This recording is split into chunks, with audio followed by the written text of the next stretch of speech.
Hello everyone. आज चाहिँ म यो लोकल काँक्रोको चाहिँ खल्पीको अचार बनाउन लागिरहेको छु होइन। यो चाहिँ पाकेको काँक्रो छ अनि यसको चाहिँ अब यो दसैँ पनि अब टिकाको दिन पनि नजिकिँदैछ होइन, घटस्थापना सुरु भइसकेको छ। अब यसको चाहिँ म टक्क आज काटेर घाममा सुकाउनेवाला छु अनि त्यसपछि चाहिँ म यसको अचार पनि हाल्छु है त।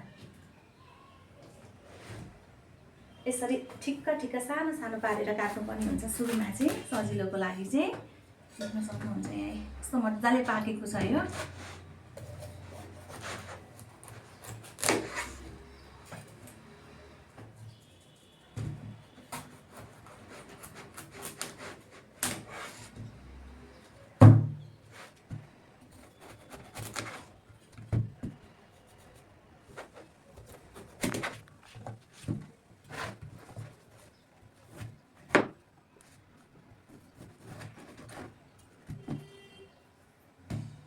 हामीले यसको गुदी चाहिँ निकाल्नु पर्ने हुन्छ। गुदी हाल्यो भने चाहिँ अचार बिग्रिन्छ होइन। यसलाई चाहिँ मजाले निकाल्ने। त्यसपछि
मैले चाहिँ काटेर रेडी पारिसकेको छु। यसरी देख्न सक्नुहुन्छ। यसरी काट्यो भने चाहिँ हामीलाई सबै मसलाहरू पुग्छ अनि त्यसपछि अचार पनि एकदमै मिठो हुन्छ। अब चाहिँ यसलाई म चाहिँ घाममा सुकाउनेवाला छु।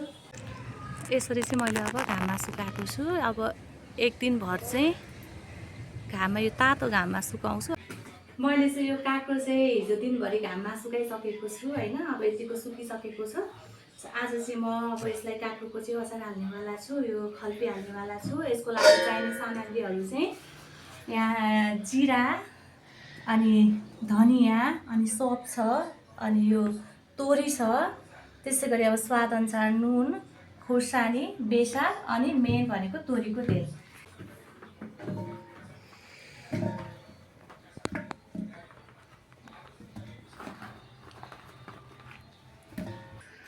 यसलाई चाहिँ म सबै चाहिँ यसलाई चाहिँ फ्राई गर्नेवाला छु। अब चाहिँ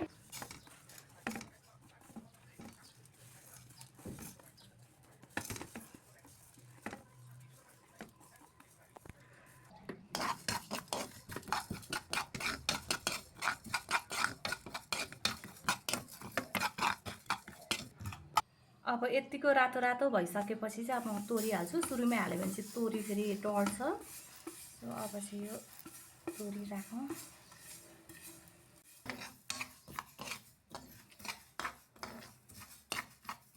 अब म चाहिँ तोरीको तेल पनि एक साइडमा तताउँदै गर्छु। अब उता रेडी गर्दै गर्छु। अब यो अघि फ्राई गरेको सबै चिजहरूलाई चाहिँ म भुर्छु। यता त्यतिन्जेलसम्मको यो तेल चाहिँ तात्दै गर्छ। यहाँ चाहिँ अलिकति मेथी हालेर अघि मैले तयार गरेको मसलाहरू चाहिँ पिसिसकेको छु। यसरी तपाईँहरूले ओखलीमा पनि पिस्न सक्नुहुन्छ होइन। मैले चाहिँ मिक्सरमा चाहिँ खालेर पिसेछु यसलाई। अनि त्यसपछि यो चाहिँ सोप छ, यो चाहिँ त्यत्तिकै मैले फ्राई मात्र गरेर हालेँ। अनि यो खुर्सानी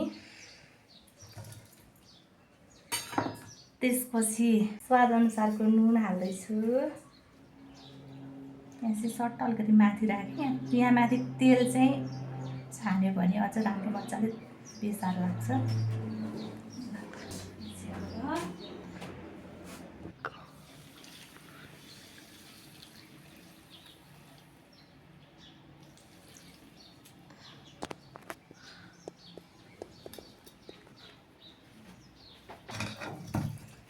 यसरी सबै मसला हालिसकेको छु। अब यो चाहिँ टक्क लाएर होइन यसरी सबै मोलिसकेपछि यसो हेर्दै खाउँ जस्तो हुन्छ।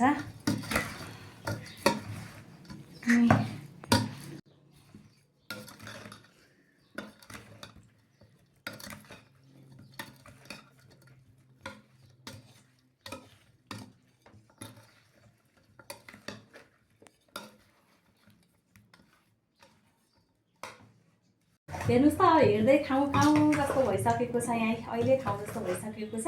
अब यसलाई चाहिँ म एउटा बट्टामा हालेर राख्छु।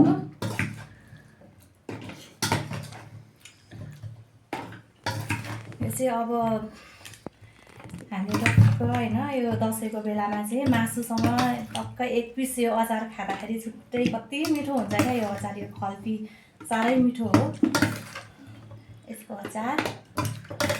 लङ टाइमको लागि राख्न चाहनुहुन्छ भने चाहिँ घाममा राख्दा पनि भयो 2-3 दिन। नभए चाहिँ यत्तिकै घाममा नराख्दा पनि हुन्छ। यसलाई चाहिँ यत्तिकै राख्ने अनि अलिअलि अमिलो भयो भने तपाईँले फ्रिजमा राखिदिन सक्नुहुन्छ। अलिक पछिसम्म नि खान मिल्छ त्यसो हुँदा चाहिँ।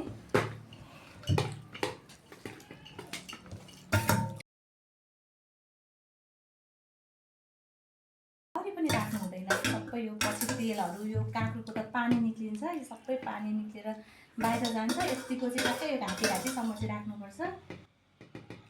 कस्तो अचार।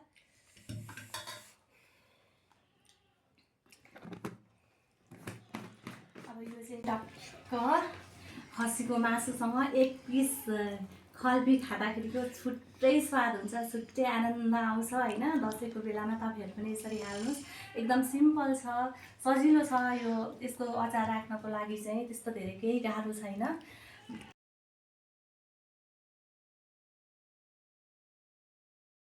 यति भन्दै तपाईँहरू पनि काँक्रोको खल्पी बनाउनुहोस् अनि मिठो गरी खानुहोस् अनि दसैँ पनि मनाउनुहोस् भन्दै आजलाई चाहिँ बाई।